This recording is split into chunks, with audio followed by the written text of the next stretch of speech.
Kawon, Ngatchinaude, Dingirai, Ndiafat et Wakunguna ont été les différentes étapes de la visite du directeur général de la Banque agricole dans le Saloum. Malik Ndiaye tenait à rencontrer ses partenaires pour constater de visu leurs activités sur le terrain, avoir une idée des difficultés rencontrées afin d'améliorer l'accompagnement. Malik Ndiaye, directeur général de la Banque agricole. Nous avons accompagné certains opérateurs dans le cadre de la commercialisation des arachides et il était important pour nous de venir voir qu'est-ce qu'ils ont pu réaliser au travers justement de l'activité de transformation industrielle. Et dans ce même cadre-là aussi, nous avons accompagné des opérateurs privés stockeurs qui ont beaucoup fait aujourd'hui dans le stockage de semences d'arachides. Nous sommes aussi allés à Wakunguna visiter nos braves femmes qui s'activent dans la filière mil avec une bonne compréhension de la nécessité de produire du mil de qualité. Et nous avons été agréablement surpris par la compréhension des dames de la dynamique de la production de mil, mais aussi de la nécessité de faire de la qualité leur leitmotiv. Enfin, nous avons visité Flexo, qui est concessionnaire de services publics en milieu rural, et nous avons commencé depuis quelques mois à travailler dans la solarisation de ces forages,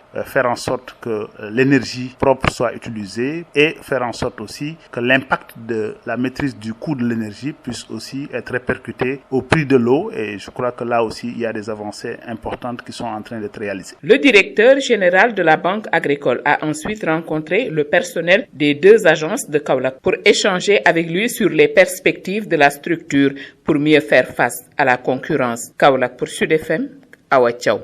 Depuis juillet 2019, nous avons procédé à ce changement de nom. Mais ce n'est pas seulement un changement de nom et de marque, c'est aussi un changement d'orientation dans la prise en charge des préoccupations des agences économiques. Nous avons une nouvelle signature qui s'appelle Experte et Ouverte. Experte dans son secteur d'activité traditionnelle, l'agriculture, le secteur primaire de façon globale, mais ouverte aussi parce que nous embrassons dorénavant un certain nombre de secteurs de la vie économique qui nous permettent aujourd'hui d'accompagner tout agent économique, tout porteur de projet, tout promoteur ou toute profession libérale aujourd'hui est en mesure de solliciter la banque. Mais nous avons bien entendu mis l'accent sur un certain nombre d'évolutions de l'avenir. Je parle de la finance climat. Je veux aussi parler des instruments nouveaux que nous utilisons aujourd'hui pour accompagner le financement des stocks, la tierce détention, le système de récépissé d'entrepôt et une offre diversifiée sur les particuliers, en l'occurrence une monétique qui est très dynamique avec des cartes